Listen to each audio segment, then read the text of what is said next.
The School of Marshall. What did I say? It's the Marshall School, but I like the School of Marshall better. I think that's kind of cool. Yeah, you went to jail there, really? No. Now, it's not the medical department, Yeah. so I'm not talking about that. Couple things. The first question I want to ask you is, are you excited to be here? Yeah. Anybody not excited to be here? Seriously. You should be. You're going to change your lives over the next many weeks. You're going to learn stuff you didn't know you had to learn. You're going to learn stuff you didn't know you didn't know. You don't know a lot about yourself. You're going to say, well, I'm better at this than I thought, or geez, I really need to learn about that. So if you're not excited, I hope that you will be before the next hour, because this is the best part of learning new stuff. It's basically a greenfield situation. So I don't know. Okay, here's a question. Let's do it more interestingly. How many of you have ever said to yourselves, damn, I wish I knew then what I know now? Right? Every day. Oh, right? How many times have you said that? God damn, I wish I'd known about the thing or that thing or her or him. I wish I knew what I... Well, part of this process is going to be to let you to know a lot more stuff now when you need it. So that you're still going to be asking yourselves that question, but you're going to be asking about fewer things. You're going to say, geez, I didn't know about positioning statements, and now I do. And it's irrelevant to me, or it's really important, right? So a lot of what we're going to do is going to be about that. I wish I knew now. I wish I knew then. You're going to know it now. Okay. The other thing you need to know is I have an MBA, as Gene mentioned. I have also I'm very proud of my MFA. I have a fine arts degree. I went to Cal Arts undergraduate school. The reason I mention that, and it's very important for what I do now, is because I have the business and the arts background, I am completely immune to all the bullshit that the creative people try to lay on the finance and business people about how creative they are. And how they don't get it, right? I'm immune to that. I've taken the inoculation. Likewise, I'm equally inoculated against all the bullshit that the finance and business people very often try to lay on the creative people. Well, you don't know about internal rates of return. How can you possibly run this company? That's all crap. Okay? Everyone here is capable, is more than capable of starting and running a business. And the question is, who do I need to invite to help me do it? You don't need 7 muralists to run a painting business. You need people who know how to, billing and trucking and moving, buying paint, things of that nature. So a lot we're going to discuss over the next many weeks is how to fill out that group so that you have the confidence and the inoculation, as it were, to go up against people who are going to try to tell you can't do it. Okay? Does that make sense? You with me? Yeah. I don't know your names yet. I'm Don. I go by Don D. There's a bunch of Dons, so I'm Don D. I just answer to that, Jeff. It's okay. Another thing is because we're separated here, I can't see my notes. I do have notes on these slides, but I'm going to make them up. You're going to miss a couple, and I'll make stuff up as I go. But the purpose of being here, and we're going to discuss this all the way through, is at the end of this process. Another question. How many people here have a business already that they're very specifically going to build and start? Let me see show of hands. I want to see hands. Okay. How many don't? Don't's okay. Good. This is good to know. This is a good place to be. How many of the people that are starting a business are pretty certain that the business that they want to start looks exactly the way I envision it? In other words, the name. Yeah. Seems pretty tight. You know your name, right? Okay, I'll have a question. How many people know that the revenue model is that you just want to figure out how to get funding for? I'm down. Right? How many people just want to get funding for a business they're already thinking about? No, but look, how many people don't? I don't really need funding. That's a good thing to know. Yeah. So then why are you here? It would be nice, I need to grow the team. I don't know everything, so I'm just kind of looking for mentors and people who could help guide me. Good. Obviously, if I want to scale, and if that requires a little bit of funding, but I don't have a lot of overhead, so. I'm going to talk to you, but I'm talking to everybody else. I'm using you Sure, as an excuse. okay. You're a, what's it called, starting business. Escape. No, starting. Building a business plan. I'm sorry, building a pitch deck. A pitch deck is an essential part of what we're going to do here. That's the it. That's the takeaway. That's the deliverable. At the end of this 14, 15 weeks, you're going to have a pitch deck that you're going to be proud of. You're going to be able to be in front of a group of people, make a presentation and say, I am going to do this. We are going to build this, and here's why. Mm-hmm. And the pitch deck is like a perfectly structured joke. There's an order to it. You don't tell the punchline last. You build a joke structurally. So there's a beginning, middle, and end. And by the time they get to the end of the pitch deck, hopefully, most of the people in the room go, damn, I want to do that. That sounds like an interesting thing to do. It also helps you focus your business plan, because in the building, the construction of the pitch deck, you start to see all the holes in the fabric. You realize, oh my God, I forgot about, Facebook. I forgot about, the 800 flowers. There are so many things that you're going to get caught up in building your business. You're not going to realize there are things that are going to come back to try to hurt you. Our job is to be the people that tell you the bad stuff first, so you can address it at this point. When you're building the genetics of your business, you don't want a bad gene. You don't want a bad chromosome. You want to get all those bad chromosomes out. You want to think about it. What happens if the regulatory framework changes? A buddy of mine just made a huge investment in Airbnb real estate, and then they changed the goddamn rules. So he's in trouble, or he's stressed right now. That's the type of thing we do here in this process. The pitch deck is a galvanizing force to help you figure out what I do and don't need to concentrate on right now. Okay? I'm going to hit this button and see which one is that.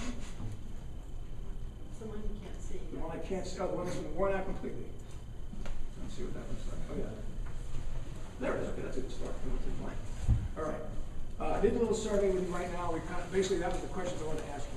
Who's here to start a business? Who here knows what they're going to do? Who's kind of still figuring out how they're going to do it? How many people remember have seen me before? Anybody seen me before? A couple of you have. Do you remember this one?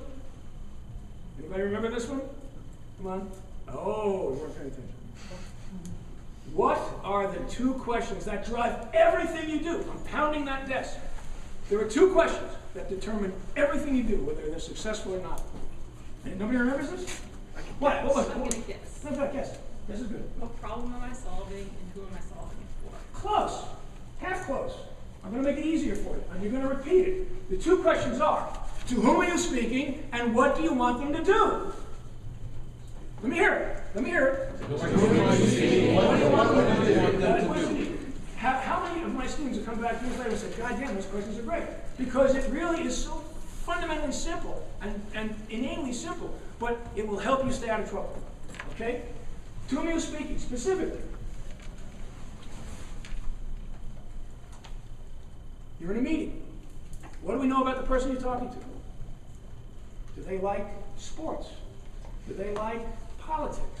Do they like, I don't care, do they dislike something? Okay? The more active, the more detailed, the more drilled down you can get to who you're talking to, the better you're going to be prepared to communicate with them. Because let's face it, in most cases, they've got other things to do than talk to you. The reason they want to talk to you is because they think you're going to help them with a problem or solve some issue. So it may not seem simple now, but you're going to constantly, who am I speaking when I say this? Who am I speaking when I do this? Who am I speaking? And what do I want them to do? Well, let's use the obvious example. Who do you think you're all going to be speaking to at some point? Your customers. Investors is good. Back to that. Your customers. Customers. Okay. What do you want them to do? Buy. Maybe. Maybe not. Call to action. Keep going. Give you money in your product. Understand what their pain points are. How much money does Apple spend a year on branding? Billions. And what do they want you to do? Well, buy a laptop, buy a phone, buy a thing. Yeah, sure, yeah. They want you to join the church. Put the Apple sticker on the back of your car. They want you to join the church, exactly. Here, wear it around your neck. I am this. I belong. I walk by the Apple store. Right? They're good at that. Sure, they want you to buy stuff. Why not? Everybody wants you to buy stuff, but they want you to join the church. Okay? Think of another example. Anybody? Nike. Branding, fine. They want you to buy them. But all right, let me jump because my notes are going to help us through this. To me speaking, what do you want them to do? In a large sense, how many people have products as opposed to services? Anybody here with a product? I mean, service, more or less. I think we do a service, not a product. Yeah, it's a service. A product is a thing you make and sell, right? Anybody with products? Okay, products are great. I love products. Hard things. Famous classic case, big Procter & Gamble kind of company. They make scents by the perfume by the railroad car, tons of it. And there's always hope for finding a new market. So, geez, let's find a way to sell perfume to teenage boys. What? Okay, your job is to sell perfume to teenage boys. What do? Anybody? Manly. Manly, yeah, keep going. You make them. You ask the girls what they like. Put on my perfume and you're going to get some. Axe. Axe! He wins the prize. Axe body spray was engineered as a complete silliness and you watch those ads and say, if you put this on, you'll get it. You're getting it, right, yeah. That's just a silly example, but it's a very specific one. They know who they're talking to and they know what they want them to do. Okay? So, let's figure this out. Let's play a little game. Here are a couple of things that you're going to meet somebody and talk to. Anybody, let me see your hand. Let me see a courageous hand. I'm going to pick somebody, you got it. Pick somebody up there. Sorry. Investor Day. Pick another one. We'll come back to that. Company name. Say again? Company name? Last one. Okay. You jump ahead on that. Who are you speaking when you name your company? Say that one more To time. whom are you speaking? The two questions. What are the two questions, everybody? Right. So when you create a company name, Yeah, I'm speaking to the people who are experiencing the issue that I'm trying to solve. no. I'm speaking to the users, yeah, potential users. Potential users, people who just don't know anything about you at all or know other people. When you create, that's why it's a little, we're going to come back to that in greater detail, but company name is your showroom window, Sure. right? How many people have a company name? Everybody. How many people don't have a company name that have a product? But do you have a product? No. Okay. Here's a question. How many people, let me see the show of hands if hands are up. If you have a company name, let me see your hands. All right. How many of you will never change the name of your company? No matter what? Oh, okay. You're that confident in the name of the company. Okay. How many people, let me see the show of hands of people who would change the name of the company? Under what conditions would you change the name of the company? Fit better. A better solution, right? Okay. What you want them to do depends where you are in the life cycle of your company, right? Very often, right now, it has to do with how many letters can you get on a URL. You know, where can I get a .com on my name? Well, then, you know, there's a chart later on the numbers of that. It's crazy. What you need to do is you need to create a name for your company that engenders what it is you do. I love your name, by the way. I'm sorry, I forgot your name. What was the name? Jessica. Yes, Jessica. What was the name of the company? Inlookit. Inlookit. Okay, it's kind of cool. Yeah, you get it. Inlookit. Thanks. I'm curious. I mean, is there a better name out there? Well, a funny story, when I first thought of the name, I did Instalook. And I was able to get the trademark, but Instagram totally came after me. Right. And this was actually before you could, now you can like kind of shop things in there. So I have a hypothesis that took my idea, but I have a vision, so it's totally different and whatever. But I don't know I was forced to change my name. I don't know what it is yet. Yeah. But I get it. It's if with the right graphic treatment, I kind of get it. What was the other company? What was your name? What's called Bandit? Bandit. And what does Bandit do? It basically connects, people who are looking at either play an instrument in another country or start a band, find work, music. I had to ask. My first thought was my neighbor's dog. Yeah, I know someone says like the name of a raccoon somewhere. Yeah, right. That's a Bandit. Very cool dog. Wears a little thing. The point I'm making is that your name is your first example of whom you speak and what you want them to do. Pick another. Somebody pick another. You. Alex, pick another keynote speech. I'll give you one. You're giving a keynote speech. Because that's right in your future. What are the two questions, everybody? What do you want? You're giving a keynote speech in front of what was your category? It's a medical delivery service. Okay, you get an AMA conference in Vegas, and you got a little side room, and you're going to make a presentation, a keynote on what you're doing. Who are you speaking to? What do you want them to do? I'm speaking to anybody that needs surgery. Anybody that's. They're not there. Remember, Oh, yeah, customers, I'm doctors sure are that- there.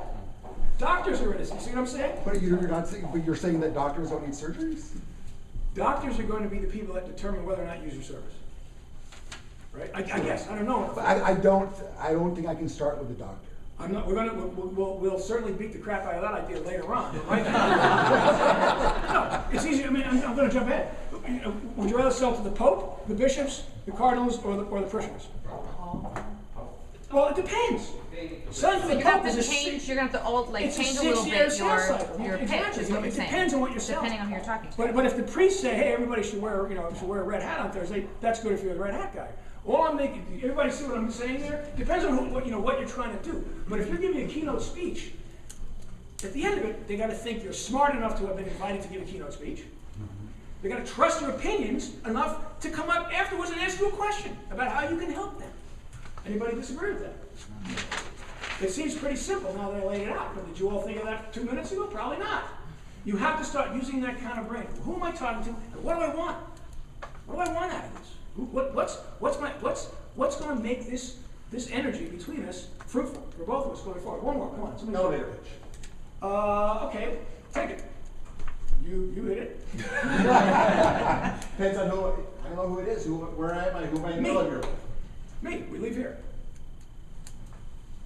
I want you to help me, I'm talking to you, I want you to help me with my pitch. Okay, okay, pretty good. I look right there. Yeah, you did. A better answer might have been, and we're going to go back to this a lot, you want to engage my curiosity. Okay? What is that old saw? Everybody knows it. If you want money, ask for advice. If you want advice, ask for money. Anybody not heard that? It's a great one. If you want money, ask for advice. It works. If you want advice, ask for money. If you want money, don't ask for money. Because people are very practiced in saying no. No, I'm not going to give you money. Screw up. But if you say, look, I'm really having trouble with this thing, and I don't know how to do this, and you know what? You might. It's in the same category, right? If you don't know who you're talking to, you're not sure, then do them a favor.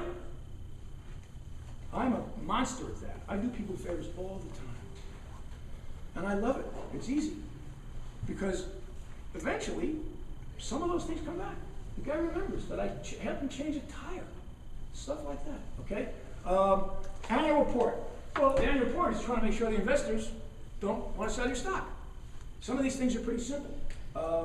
We can go down this, but I want you to get in the habit of addressing everything. If you're writing an email to somebody, who are you talking to? What do you want them to do? Hi, sup? No, I have a reason that I'm reading. I have a reason I'm invading your mail server. I want you to think about something, or do something, or get some effect. Keep doing that. It's important. We talk about company name, so we're going to go past that. There's only one thing, Rubin's Law. This is why I love founders for this respect. Their video, you can see a lot of these other presentations. Mine are not great. There's some really great presentations that people make. And they're on the founder's website. You can go back and just go through them. And I was doing this about a year or two ago, and I stumbled upon a guy. I never met this guy, Dan Rubin. Wouldn't know him if I tripped over him in a bus. But he gave a presentation, and he's the CEO of Legal Robot. Anybody know what Legal Robot does? Anybody guess what Legal Robot does? Similar to LegalZoom? It's probably an AI. It is. It's an AI generated legal, assist. It does some kind of that, right? But he came up with this great law, and I've since used it in my presentations. Rubin's laws don't have a shitty name. If you can have a good name is better than a shitty name. And you laugh, but I guarantee, before we're done, we're going to hear some shitty names in this process, and we're going to hopefully help them not have as shitty a name as they have. Okay. So it's part of that process. We say a good name is hard to find. They're tough. Getting URL, but we're going to help you all have really good names. Really good. That window in front of your store is going to be really slick. It's going to be really good looking. I put this slide in. There's a couple of tools. They're on the FI site. These are great, by the way. Portmentora.com. You can write this down and make a note of it. You know what a portmanteau is? Anybody? Mash up the words. Mash up words, right? You put the words together. You put in the words, and it's a little generator of great, find things that you want to do. On my notes, I have a bunch. I can't read them right now, but like tuition, mission, tuition, fish. I mean, there's a lot of cool ways. Likewise, the rhyme zone. Just think of these as having your own little, like a little creative think team. What do you call that? Think tanky kind of thing. Where you get together. It's fun to play with, and it's free. And I can think of 2 examples last year where in each case, one of these tools changed the name for a product a whole lot better than it was when we got it. So I can actually speak to, this actually does work. Okay.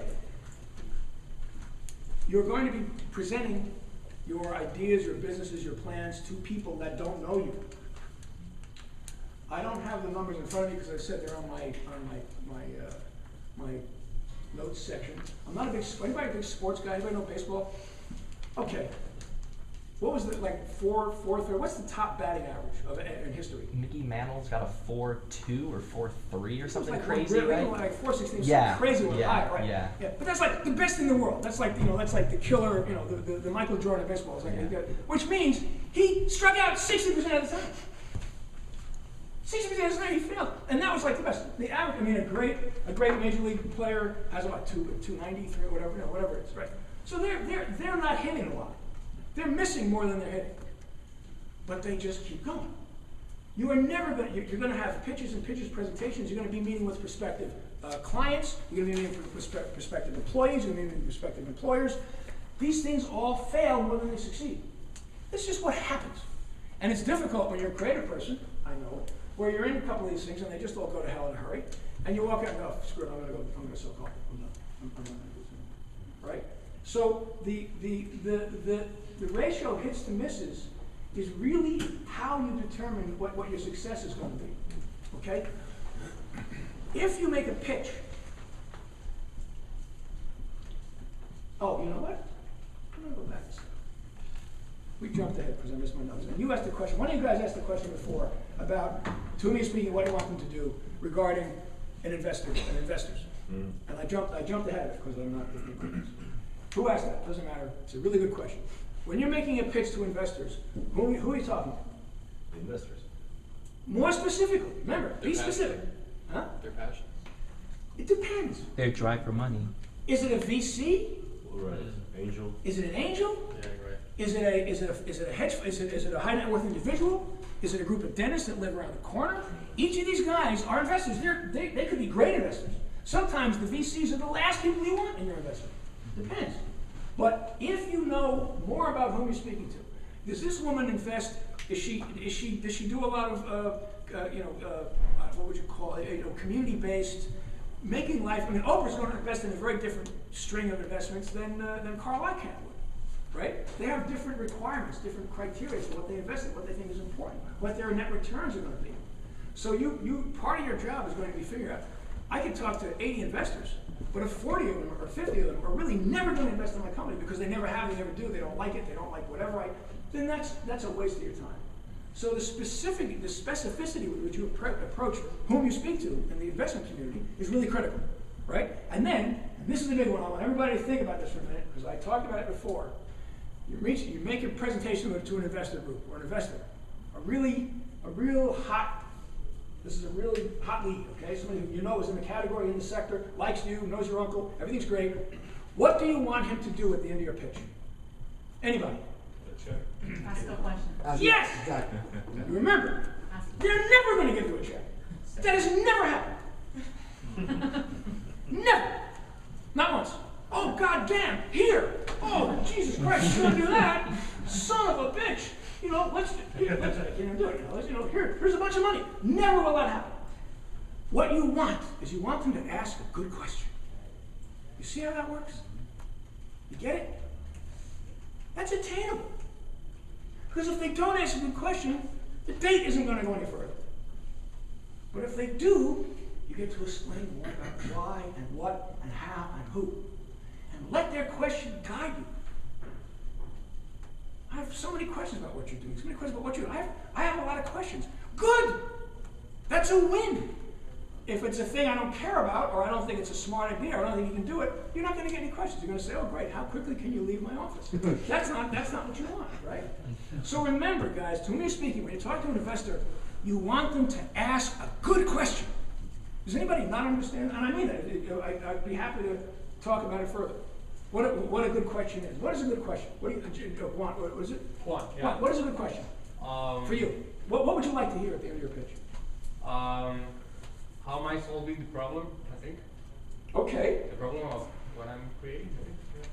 Because they've understood it enough to specifically say, yeah, but what specifically does your thing do that other people don't? Okay, I want you all to think about that. But what's the first thing out of that guy's mouth or that woman's mouth that you hear that's going to make you happy? So, bam! That's what I wanted to hear. Right? Yes? What are your steps to make your business happen? That would be great, because they're already bought in. See, I don't know what that question is.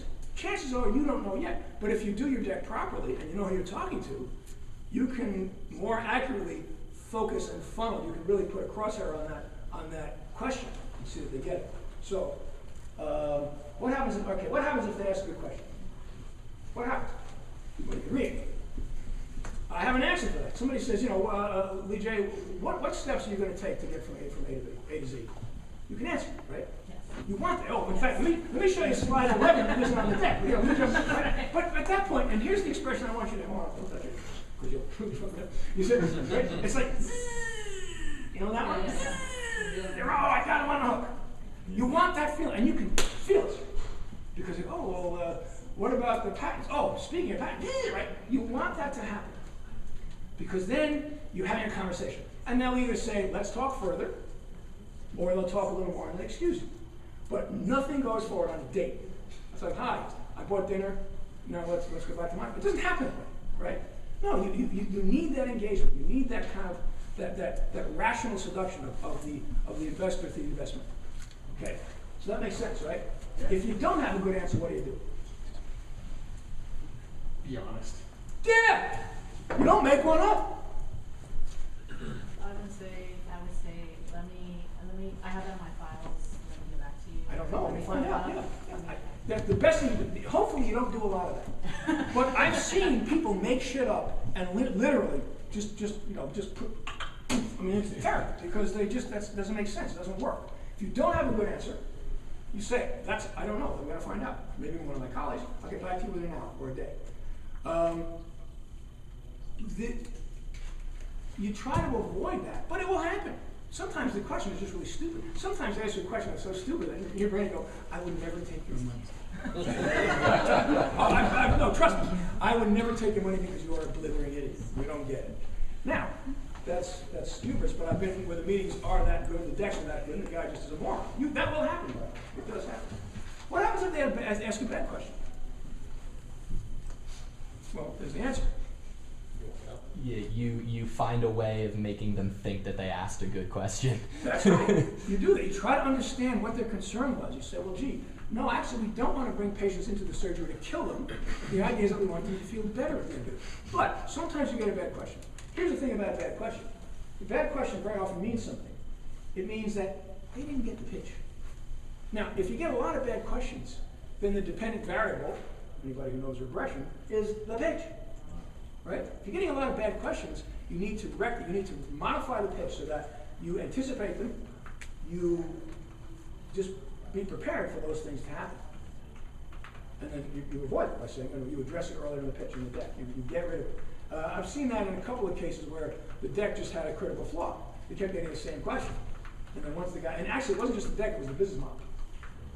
Because as I go back to the first thing I said, very often the deck is an x-ray to the business model.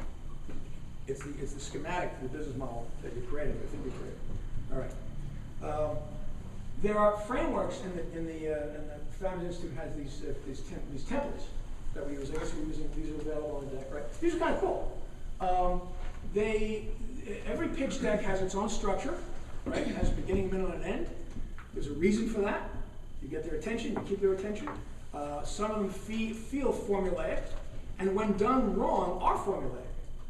So it triggers to do a pitch deck that follows its own cadence, its own cascade of information and events and energy, but it doesn't necessarily have to feel like, and then page 2, and then page 3, and then I memorize all the shit. As I said to somebody before, when you give the pitch deck, it should be as easy to you as when you're asking for coffee or Starbucks. I like, hi, the thing, and then she says, do you want it? And I go, yeah. It's fine. There's no more stress than that, because you've got everything figured out. It sounds impossible now. It's not. It's how you're going to end up being. If you pay attention, do the work. Okay, problem solution. This is, that's pretty obvious. There's, a big problem. I'm trying to think. Oh, an example would be, okay, where would Airbnb be on that spectrum here? Anybody? Take a guess? Vision opportunity. I think so, yeah. I think so too. You can do a little problem solution. People are paying too much for expensive hotels. But I think vision opportunity would be better, untapped market. You got to be careful because this is an untapped market. If it's a very busy and complicated front market, then you need to have a different pitch. You need to approach it in a different way. Traction, you could do probably, if you had some results, you might do more traction. We're able to do, we go from 1 to 1,000, and if we get your money, we go to 1 million. Something like that, okay? Everybody, look at these lists, and just start to think in your own mind's eye where your businesses might fall into that category. They're not locked down, because these things do tend to, you can move around a little bit. But these are a nice place to start. If anybody has a question, just jump in. I mean, there's no problem raising a hand. Yes? What's your advice as far as company spokesmen? Company spokespeople? Yeah. Let's address that a little later on. A spokesperson is either an asset or an equity holder. By asset, I mean you pay.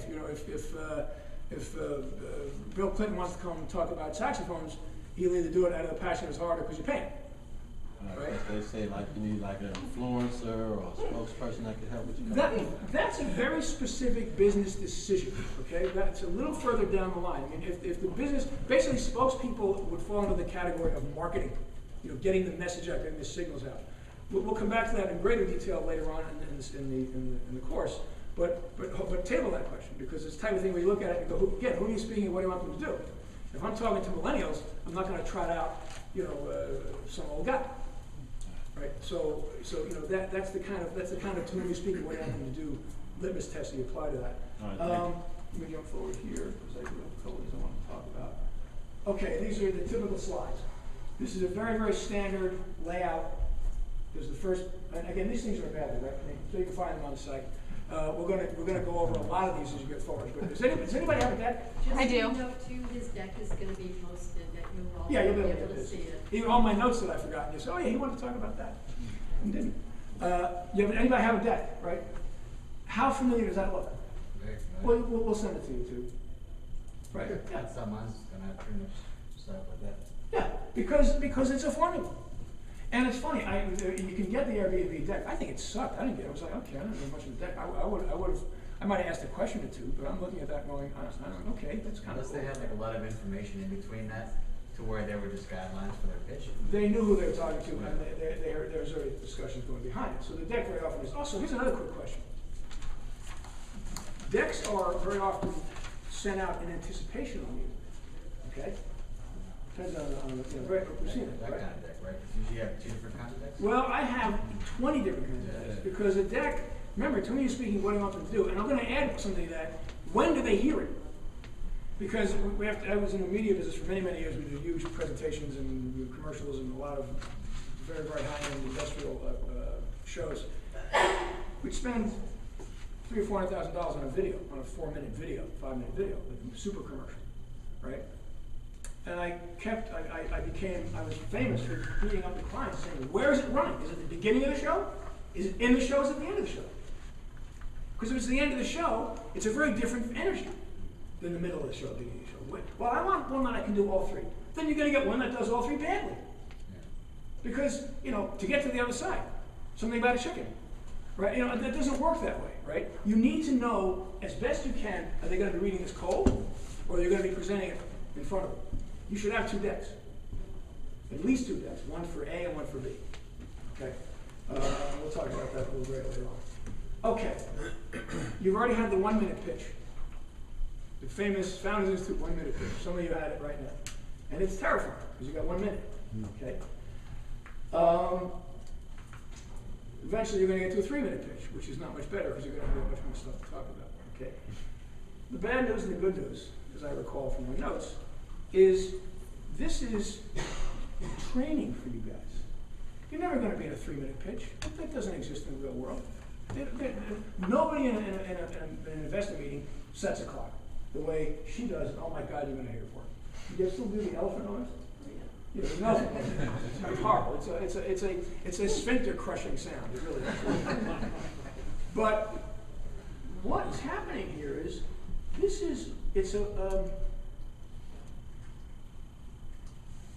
it's a workplace. You're working out. Conditioning. It's a gym, okay? You're training. I have a wonderful phrase buried in there, so I forgot. It's a training exercise where you're going to practice and practice and practice, and you're going to do these reps until the muscles don't hurt anymore, okay? So having to do it in 3 minutes and failing at it is part of the exercise of being able to do it in 6 minutes, 7 minutes, and being relaxed and happy at it. It's running with weights on your ankles. It's doing more reps and more weight on the gut crusher than you want. So that's the bad news, and it's also the good news. it really does help focus the mind and focus the pitch to start figuring out what's important. Because you'd be amazed, and you watch your colleagues do it, and you're sitting there going, well, that's not important. I don't really care about that. Oh, that's cool, right? Have you done it? Have you done it so far? Well, they're doing it to you. Eventually, you're going to be able to say, wow, I hit all the important notes. That's part A. But I put them in the right order, right? Somebody, I think, again, you introduced yourself later in the presentation. Yeah, I did. That was cool. Thanks. Because there was a certain amount of built up, oh yeah, okay, that's who I am. You did a very nice pitch because you covered a lot of complicated ground, but you did it in a way that it was conversational. I believe you knew what you were talking about, okay? So the ability to, what is that great quote, was one of the actors, great actors of the 30s, I'll think of it in a minute. But he said that since once you can, acting is all about sincerity. And once you can fake that, then you're really going to become a star. Sounds like Yogi Berra. No, it was Spencer Tracy. Spencer Tracy said sincerity. Something about once you can fake sincerity, then your career takes off, right? You're going to have to be relaxed and confident and casual and clear-headed and precise about what you do. So this process will help you get there. Just think of it as like a workout, okay? Don't waste time. Get there sooner, okay? Clear versus complicated. Clear's better. Everybody's picture is a little complicated. I don't need to know that much information yet. Why? Because what do you want me to do, everybody? Ask a question, right? Does that help change your pitch a little bit, I hope? Yeah. Getting me to answer questions is going to, okay, which of my slides are going to say, yeah, I want to know more about it? I don't know which slide it is. You got 5 guys in a room, 5 men and women in a room, they're going to have different slides they're going to respond to. One's going to say, well, you mentioned pediatric care, how does that work? Boom, okay? Preparation versus panic, that's really critical. How many people panic today?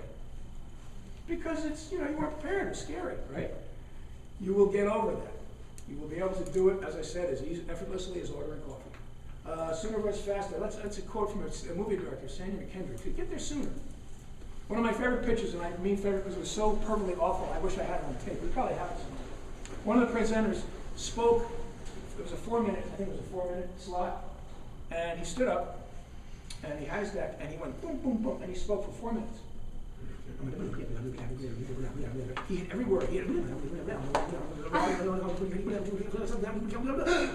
he did it in 4 minutes. And nobody knew what the hell he was talking about.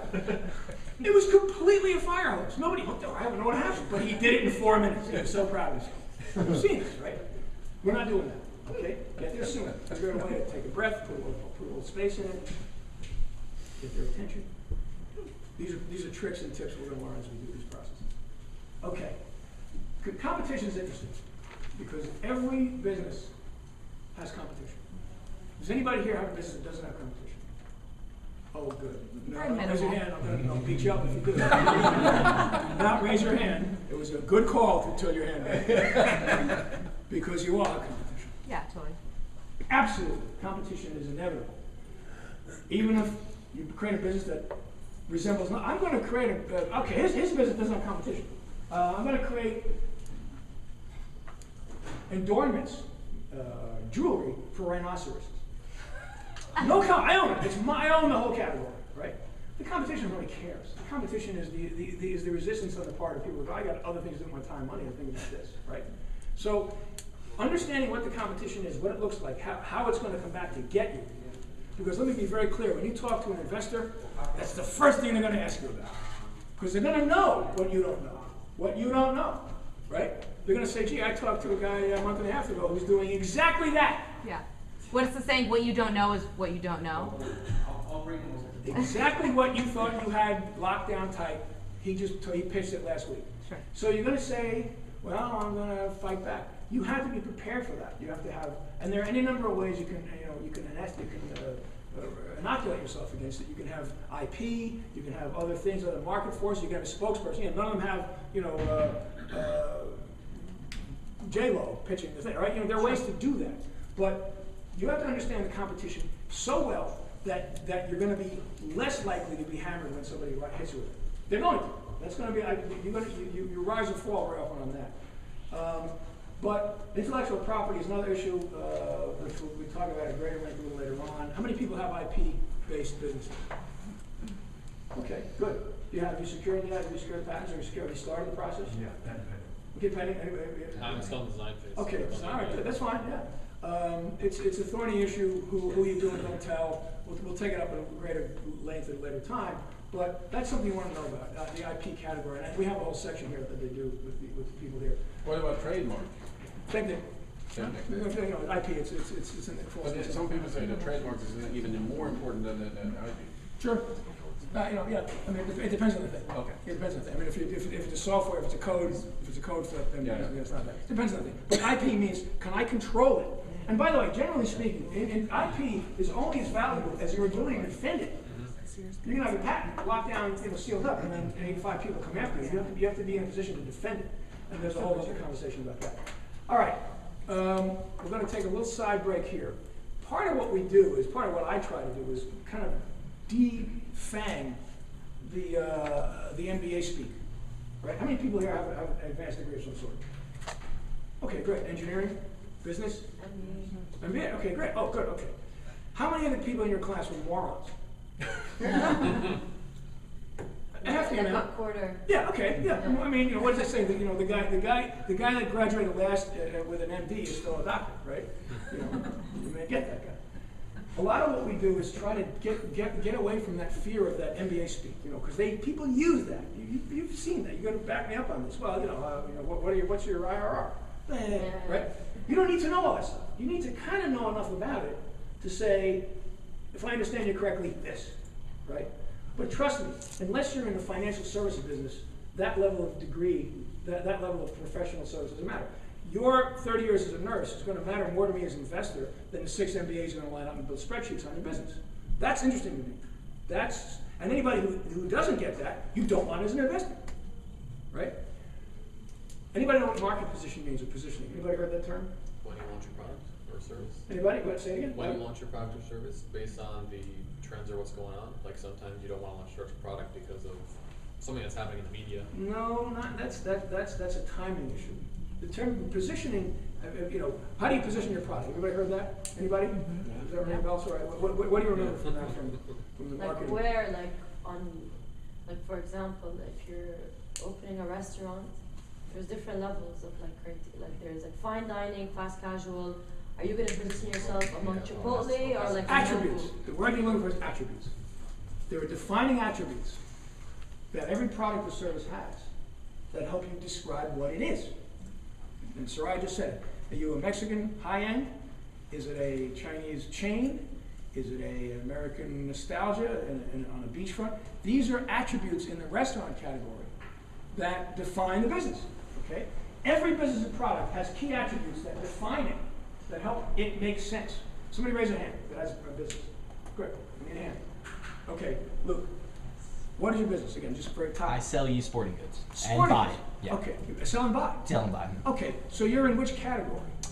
So it would be resale. Not retail, Yeah. but resale. Resale, okay, yeah. Okay, so it's used products primarily. Mhm. Okay, great. Correct. So you're creating a marketplace for reselling previously owned, previously used jockstraps or something of that nature. Right. Right. I'm guessing I overreached. What characteristics are important to a customer in that market? Right. Well, the audience, the market I'm going for are those who want to feel good about the purchases that they make. Trust. Trust. Trust is an attribute. Anybody else have a trust? Like in the top 3 attributes, trust would matter. Other people trust. So, yeah. Yes, trust. The business, medical, trust. But cost, right? I want to buy it cheaper. Jews, I want to buy previously owned Mercedes cheaper, right? Okay. Key attributes include this type of thing: cost, convenience, speed, size. Anybody not know what that means? Right? Can anybody? Let me see another hand. Somebody raise a hand. Come on, I'm going to pick one. Okay, you got it.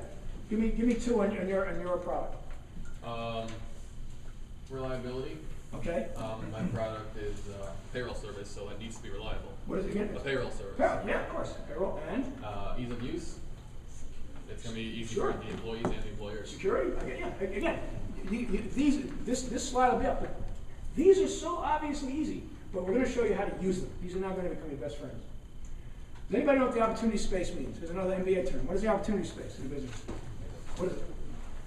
Within the opportunity to get into to create your product in a space that may don't have a lot of competition. Yeah, Yeah, that's almost perfect. You know, where do I put my product in the marketplace using anybody, key attributes, right? To define it as having an advantage over the other products, the other services, okay? So, let's look at two obvious opportunity space characteristics, attributes, cost and time, right? So we've designed this little chart. The higher the cost, it goes up on the left, it's the y-axis, and the time is the x-axis. It gets faster the farther it goes out, okay? So imagine, for example, we're going to build a business in the delivery space. Anybody have a delivery business here? Delivery stuff? Well, maybe. Yeah. You're delivering procedural plans to a patient. Okay, but not physical things. No, not physical. No, okay. Okay, it's okay. I Okay, not physical. I'm moving. You win this round. Okay. So I'm gonna create a business that's going to do delivery. So we've got, you know, cheap and slow. We got the post office. Okay. If I spend a little money over here, I spend a little more money. I can go to FedEx, and I have a courier, a guy with a bracelet and a cool Halliburton case. I'm going to put him on a plane, right? That's going to cost me a bucket, but it's going to be very, very fast. Okay, and this is going to be very, very slow. I want somebody now to pitch a business where our plan is to create a delivery service that's as slow as the post office, but costs as much as FedEx. So it's up here somewhere, right? It's as slow as the post office, but it's going to cost as much as FedEx. Now, that's a business I want to invest in, right? No! It's a stupid idea. Get it? It's a really dumb idea. Gee, well, you know, it's slower, but it's also more expensive. You know, I had friends say, well, he was cheap, but he was rude. You know, that's not, that doesn't work. That's not a good business plan. You want to be down here. This is the opportunity space. This is where your business is going to want to be. And as you move forward in this process, you're going to start thinking, oh, wait a minute now, I'm going to have to compete against this again. Yeah, I want to do that. Okay? So I've got a business now that's, I've aggregated or I've somehow connected a group of people with high-end 3D printers. Everybody seeing 3D? Very cool 3D printers, right? And there's a lot of them out there. It's like an Uber thing. I got 3D printers in every city in the country, and they're the best ones you can get. And I've got a network of that, so you can log in and upload the software for the 3D printer. And I got a designer in New York, and you got a client in San Diego, and I want to send him a fabricated piece. So he sends the thing to the kid in San Diego. Kid spits it out, and then an Uber delivers it over to the client down in San Diego, the naval base. Now, it's more expensive than it was here, right? It's going to cost a little more than this, but it's fast. So for what I pay for FedEx, I get the thing delivered in an hour or 3 hours over here because I'm in the opportunity space. Does everybody not get that? Okay. That's what that means. It's a cool word. You don't have to memorize it, but it's a cool word when you're making a deck because you realize, how does my business fit in the opportunity space of my category? It does a couple of things on the deck too. You address, in one slide, you talk about competition, you talk about opportunity, you talk about a bunch of stuff in this one very simple, easy to design, easy to render graphic. So, myself, what we got? All right, so let's do a couple of, let's go back. I have a question. Yeah, please. You know, as I am working on a dating okay. market, it's a saturated market, you remember that? Yeah, I remember, yeah, right, yeah. Yeah, when you want to mention and differentiate yourself in your pitch deck, for example, one of the things that I do in my product is changing the experience of the user experience. Okay. You know, it's one of the most, for example, there are lots of photo apps, but there are lots of dating apps, but the thing that Tinder do is just changing the gamifying and changing the experience. How can we show that in this, in the pitch deck? Because when the investors see the pitch, they say, oh, it's dating, it's saturated. What is your differentiation? That falls under the category of the prototype. You can fake a prototype, but remember what I said before. That may not be in the pitch deck. That may be the first question they want to ask you. And you can set that up and say, we have ways, we've revolutionized the way this works. Yeah. And then when they say, well, what do you mean? Oh, well, let me show you, that's slide 13, right? So you don't want to give them too much information because they don't want to date yet. You want to say, I have a solution in this category that we have a very high confidence is going to win and going to have a meaningful penetration in the market. and it's based upon this, that, and this. Don't overfill it. If that's what your question, because if you haven't gotten their attention yet, showing them the app isn't going to help. You know, it probably won't. There are other ways, by the way. There are ways if you have an app. I'm going to talk to you. There are ways to get the app in front of people that aren't necessarily pitch deck. But that's more about. Turn me? Actually, the gentleman, Alex. Yeah. But anybody that's building an app. I mean, there are lots of ways to do that, but not for the deck. Okay, right now we're just specifically talking about raising money and finding investors or stakeholders or partners to work with. Okay. Anybody? I had another slide here, but can anybody think of? Yes. To see it, touch it, feel it, versus seeing a deck, does that mean anything? If they don't want to see it and touch it and feel it, you're just wasting their time. If you're talking to investors, they're going to say, "Do I think this is worth looking at further?" Is not it. You're going to say, "I've got a business opportunity that solves a problem, that creates a revenue stream, that extends past its investment life cycle by X, and it's based upon this." Okay. Then, if they ask, you show them that. In general, I'm thinking. Airbnb didn't show them the Airbnb interface. It wasn't about that. Right? They didn't have to understand what the experience was. They understand, okay, I'm going to basically bypass the hotel business using residential real estate. It's a cool idea, right? So, I had a blank one of these, but it didn't come up. Did anybody have a business? Let me see. Okay, Lee J. Yeah. 2 attributes for your business. What would they be? I was gonna ask you that question. And there were other attributes that we didn't cross the time. Let's go back here. This one. We can do this. Yeah, we can get there. There we go. I mean, and these, by the way, these are more. These are just a couple that I thought of when I was making the slide. But what do you think? Convenience. Okay.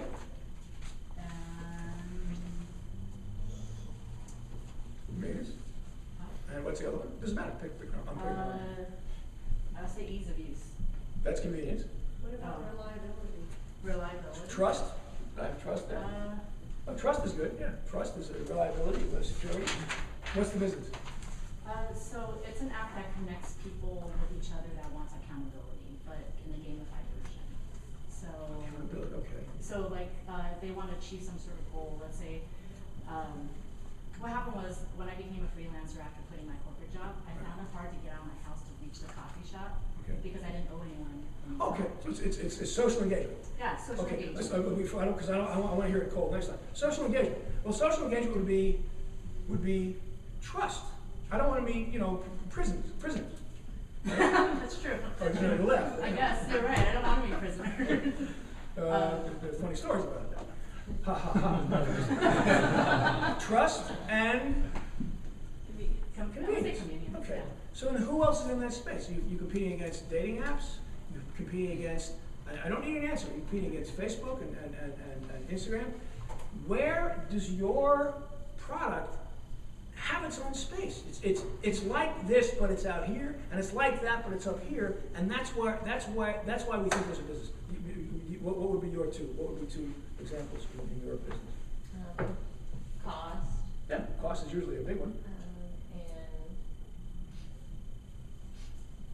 like trust, or like especially coming from their artists. Who are the competitors? All the big ones, StubHub. Right. Too much resell. Right. I love it because those big ones are going to be like, I want it from Microsoft, Google, we're over here. Okay, at least you're located. I know what I'm talking about there, right? Xbox, PlayStation, boom, right? It's okay to have big competitors because you're saying this is not about the size of the opportunity, it's not about the size of business, it's about the opportunity space. Where do we fit in that there's enough of overlap in that Venn diagram we can make a market and we can have the market grow out from under us. And that, see what I'm saying? So this is a great way to talk about those competitors. And the competitors then become they speak to your advantage because they're not in your space. They overlooked it. You have to be right. But if you can defend that position, that's a pretty cool thing to be.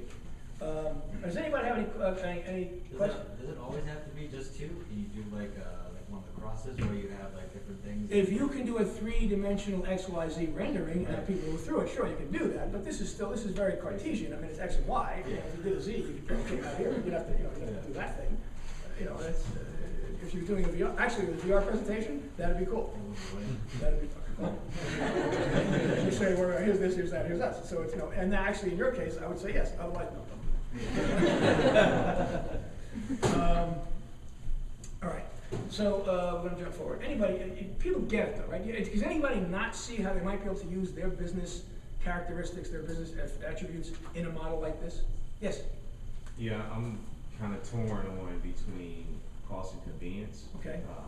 Because the company that I'm creating or that we're adding to our business is a digital media platform, which is a subscription-based on one end, and then also the back end, it will be for brands to buy and get branded content. Right. So I'm just trying to figure out if cost and convenience, because on the convenience side, that's having to be able to download content mobilely. So on the cost side of it, subscription based. I'm gonna stop you here. Your business, to me, is gonna go through another rigorous meat grinder. I know. And what we're gonna look at, I think, I'm theorizing here, is who makes the buying decision? In other words, it's a multi-sided market. So it's who makes the decision to spend money on what for what, right? Where's the money come from? Because the money comes from somewhere. If you're competing against YouTube, right? Sounds like you're competing against YouTube. I mean, if you're in the media distribution space, some sort of YouTube was in there, right? Netflix is in there, Hulu is in there, right? NFL Films in there. So you have to figure out, how do I attract, or how do I get the attention of the key influencers and the key spenders in that marketplace and convince them that they gotta throw some money my way? Am I wrong, or does that make sense? It makes sense. So then the competitive matrix is not so much cost and convenience, because I don't care about the user experience. I care about the spender's experience. What does he expect to get? What does she expect to get by giving me that spend as opposed to someone else? Right? You see what I'm saying? You know, who does NBC talk to? Yeah, they talk to customers and viewers to get their watching shows, but they're selling ads to Procter & Gamble and Chevrolet. Right. That's who matters to me at that level, to the business model. Okay, we'll talk about that further. Anybody not understand that question though? Yeah, go ahead. I had another question. Sure. How would you pitch intangible assets to like an investor? Would you do that on a pitch deck, or? No. How would they? Yeah. No. An asset is an asset, and you have to describe it to make it an asset. If there's intangible. Well, it's just everything. I mean, it's an intangible asset.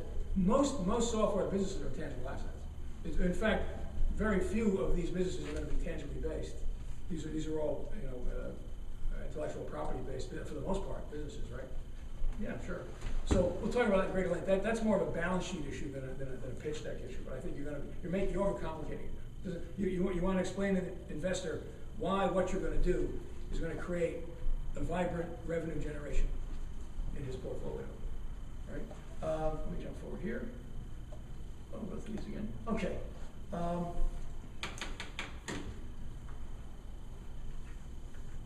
You're starting on a journey, all that stuff.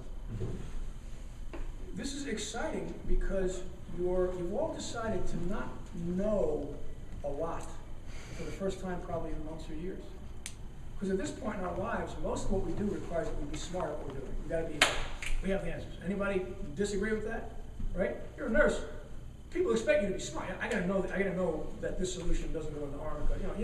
There's so much skill, so much experience that goes into who we are now, that we have built up a certain amount of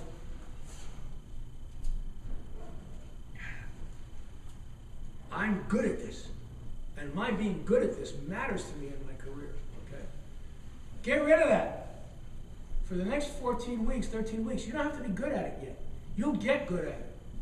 Okay, don't panic that today the pitch went not what you hoped. It was never going to. It was a trick. Okay, if you had come in and done a perfect 1-minute pitch and everything, you didn't need to be here. And actually, you probably could be here. You just got lucky. All right. Part of what we're doing now is to create, I'm going to jump forward because I think my notebook reminding me what I want to do. Yes, this is a really ridiculous expression that we hear a lot lately, right? I'm going to be raising serious money. You ever heard that? Right? I'm going to have a pitch deck, I'm going to raise serious money to get my business off. Does that not ring a bell to anybody here? It's kind of right, but backwards. I kind of always hated that expression. what I want you all to consider is that you're going to be raising money seriously. Okay?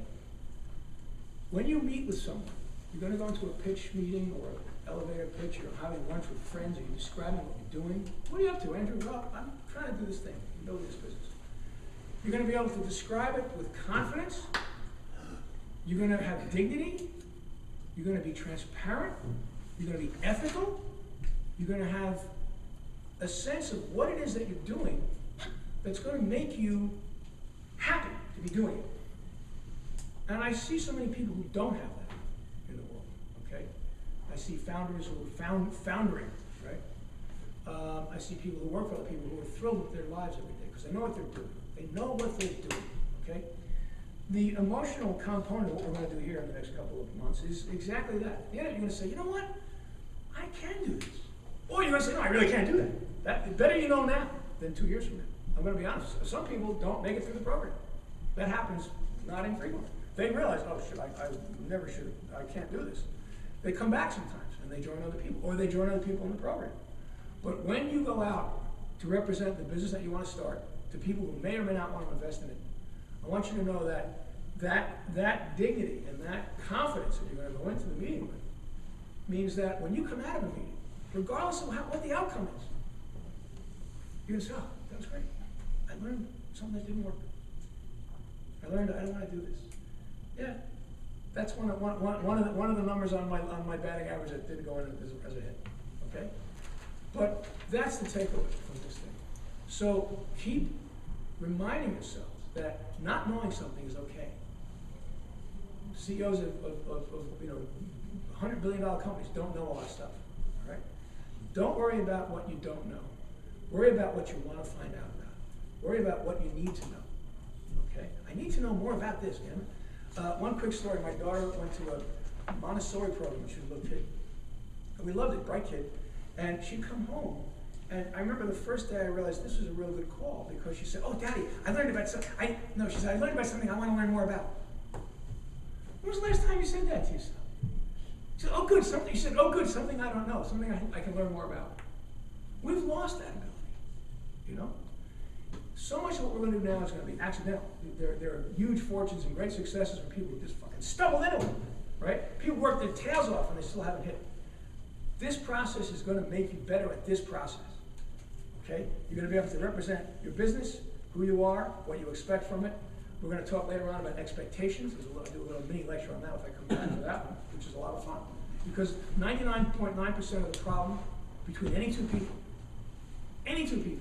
is unrealistic expectations. Parents and children, lovers, boyfriends and girlfriends, teachers and employees. Any conflict between those two people, because one or both of them have unrealistic expectations, right? And then we're going to learn about how to manage that a little bit better. How do you fold that into your strategies? It's warm up here. I'm sorry, we're kind of crunched up. I just wanted to leave you with that. Raising serious money is not the issue. It's raising money seriously. Okay, and I want you all to be thinking about how to work your businesses in the future. Okay, thanks.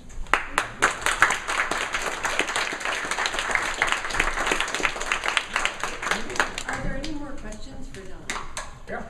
Yeah. Are you here afterwards for too long if I come to harangue you? You mean now? Yes. Oh, yeah, sure. Perfect. I mean, personally, because I want to ask you a question about what I'm doing. Yeah. I don't want to hold court on it if people need to leave. That's a great point to do it. So I will be here. I'll stay up. Yeah. It is now. Yeah, I'll be here until nine, at least 9. Yeah. Other questions? Anything specific? I mean, did anybody want to go back and talk about something in the deck? Did it kind of make sense? This is good for me too, because I need this feedback. Was it useful? Yeah. All right, good. Because part of what I try to do is a theory and then practice. Theory and practical. I think the positioning thing is actually useful. That started out as a little kernel in an earlier pitch, but I do it sooner now, because I think it helps people figure out how to think about their businesses in a marketplace, in a market environment. Yeah. No, actually, I did have a question on the pitch. So as far as like finding out more about your market, how would you suggest going about that? Just Googling something, or are there any resources online? It depends. Not knowing the market, the implication to an investor is that she knows about a hospital environment. Mm-hmm. She's a nurse. She's an RN, right? Mm-hmm. That's a real deal. I mean, I said years ago, and I was quoted. painfully, I said 9 times out of 10 I'd hire a bartender over an MBA. Because a bartender knows how to deal with, you know, stress and people and their worst, and, you know, 5 deep, and, you know, they know how to get stuff done. An MBA, and I was picking on my friends at that point. But I mean, the idea is that somebody who's, you know, if I were running a saloon business, I'd certainly want to talk to a good bartender who's done it, who knows how to, you know, manage and operate that business. So in your case, if you need to learn more about the market that you're representing, you know about, then you tell me, what would you do? I don't know. I mean, honestly, up till this point, it's been a lot of just like. You gotta talk to them. You gotta talk to them. Yeah. You gotta talk to them. Yeah, I'm trying to help. Yeah. No, but yeah, talk to you. Yeah, go out and do, you know, do the field work. Go out and talk to people. Say, hey, does anybody? I'm trying to think. I've got a couple of businesses, you know, for my colleagues that I work with. I can't talk about most of them, but every now and then, let me think of an example I can talk about. Just engage people in the category. You're waiting online for a movie, and there's some point of contact about the movie and what you're doing. Say, yeah, what is your business? It's basically LinkedIn for musicians. Right. Okay. LinkedIn for musicians. Who's the main beneficiary of that business? I'd say the musician, because we connect them to venues as well, so they can be. Don't equivocate. Say, oh, musician. I work. Okay, here's a good question. This comes up later on. I worked with a company years and years ago, a startup, and it was an interesting business. They were building this is way back in 2000. They were building a trading floor for selling banner ads, buying and selling banner ads for web. Now, again, you can't imagine 2004 what the web looked like, but there were websites and the World Wide Web, and people, you know, they have their web pages. And this company called Matchframe was basically created a platform for positioning and selling banner ads, banner advertising. It was like a Star Exchange and banner. It was a clever idea, particularly. And I was brought in very early on because, you know, I had the engineers doing one thing and the founder doing another thing, and I was kind of helping make nice. And the investors said, fix it. And I had an interesting moment because ultimately I had to ask the founder, there's money that the publishers with the websites, right? The website was the publisher. An advertiser was the person who created and then placed the banner ad. So a publisher got different banner ads depending on, you know, just how that mechanically worked. And then the publisher would get paid by the advertiser after a period of time for the ads that ran on his pages. And the engineer kept saying, but, you know, how do we fulfill? Because what happens if this guy doesn't pay us the money that he owes us? If the advertiser doesn't pay us what he owes us, he gets a bill. We ran 20,000 banners. Okay, I'm making up a number. We owe us $200. They say, I don't have any money. The publisher, do we pay the publisher? Why not? It's a business decision. I don't know. I actually knew the answer. He said, no, we don't pay the publisher. I said, great, then you work for the advertisers. He said, no, we don't. We work for no. It was such a simple thing. He didn't get it. Every business has what I mentioned it before, it's transaction kernel. Somebody reaches into his or her pocket and takes out $1 and gives it to somebody for something. That's the kernel of every business. Now sometimes that money is elliptical. When you watch NBC, what is the transaction kernel? Anybody? Take a guess. Yeah, exactly. Procter & Gamble says, I'm going to pay you this much for every 1,000 people, I think, because I don't know, I'm guessing based upon Nielsen ratings, I think that they're watching this, right? I don't know. When? The internet came and just screwed that all up. The internet says 2,621 people watched this thing on Thursday, right? That blew the advertising business to pieces. We were in the middle of that. That was fun to watch, by the way. But the point I'm making is that these kernels, when you understand who takes $1 and gives it to whom for what, and this is something we're going to talk about, you have to understand that. Because unless you do, you're going to make a mistake. You don't know who you're talking to, and you don't know what to ask them. Yes? I was going to ask, so I noticed she used like other apps like, you know, Travelocity, Expedia, and he says it's LinkedIn. Should you, when you pitch, mention an app too? I like that. It was kind of a pile-up in the presentation. But I like what you did there because a metaphor, again, part of what we're trying to, remember I said get there sooner? Don't speak faster. I'm going to count from 1 to 10. 1, 2, 3, 4, 5, 6, 7, 8, 9, 10. When did they raise their hand? That's about as fast as I can do. When did they raise their hand? Right. 1 to 10. Got there sooner. Right? 1 to 10. I just did that. You get it? Anything from 1 to 100. No, 1 to 100. She used Travelocity and Expedia. It was a metaphor. It was an easy to use metaphor, right? Well, yeah, it's because, you know, the healthcare industry is 20 years behind the kind of cost-effective tools that the airline and the hotel, and they connected. Right. And that's not going on. That's why our healthcare system is so expensive. And I cannot believe for a minute that 100 companies aren't looking at that. I know for a fact that many of the big monsters are. I know some people I'm familiar with in the healthcare information but it's still a very interesting marketplace. And if you have a solution that you don't need to own it, you don't need to kill it, you need to take a nice, comfy piece of it, and you can make a very interesting business out of that. So, well, I'd like to add, some mentors do like those comparisons. Yeah. What did you call metaphor? Metaphor. And others hate it. So just be aware if they say, this is terrible, I hate for you to use it, and then somebody else will say, they're great because I got it right away. I didn't say great, I said, did it work? Well, in that case, it worked. I mean, there are rules, I mean, all the rules must be broken. Huh? Yeah. If you know what the goal is, if you know what you want them to do, here's the problem with using the Expedia Travelocity metaphor at the beginning, because I don't know you from Adam. I'm thinking, okay, it's a business, it's a travel business, it's a travel site. It threw me off, right? It didn't really, it didn't focus my attention. It just kind of, when I finally got it, it made sense. It would have been better to say, here's my business, doesn't, you know, the way Travelocity and Expedia consolidated this, we can do that with healthcare. I mean, something like that. Yeah, and I don't use internet because when you use, because I have, you know, talked with hospitals, physicians, Right. CEOs. When you use the word internet, it scares them because they don't, you know, even though we use VPN and RSA, Right. when you say internet or web-based, Right. which they are, that's what scares them. So I don't use those It depends on words. who you're speaking. You're talking to the administrators, like high-level administrators at a hospital, have a very different set of panic buttons than investors, right? Al's going to have the same problem. When you're talking to certain people, in the medical business is fraught with fear factors. Don't, you know, litigation is like, HIPAA, right? But it doesn't. The good news is that's what's called barrier to entry. One of the reasons the medical industry is still such a nice, ripe opportunity for business is because it's been so sluggish in adapting to the new technologies. But keep in mind, the decision makers that you spoke to 10 years ago are now retired. This decision makers you're going to talk to in 3 years are all 30. Well, but like, you know, a CEO of Prime wanted to do a pilot, but they've just been ransomware. So they were, their lawyer said, don't try any third vendor. Right. You know. Well, but, so again, you know, these are battles, not the war. These are battles in a larger campaign. We'll talk about all those things. What happens when you get that, you know, when you get that lightning strike up?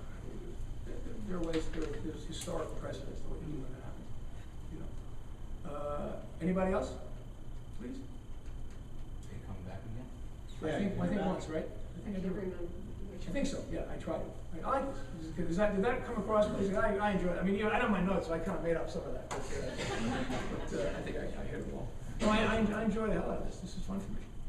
Thank you.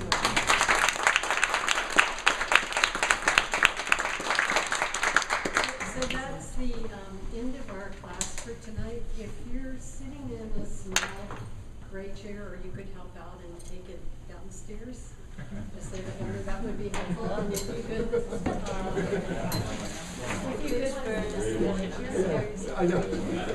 if you could throw out your glasses and put them in the trash and lady things up, that'd be great. Yeah.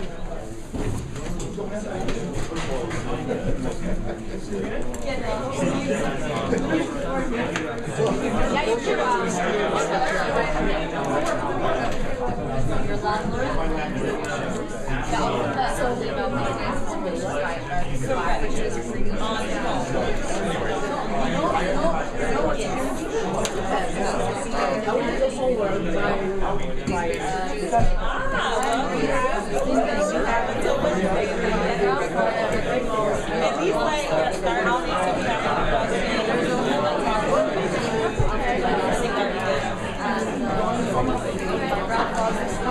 Where we start.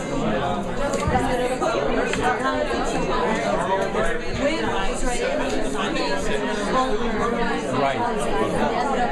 You're gonna send us the link? Yes.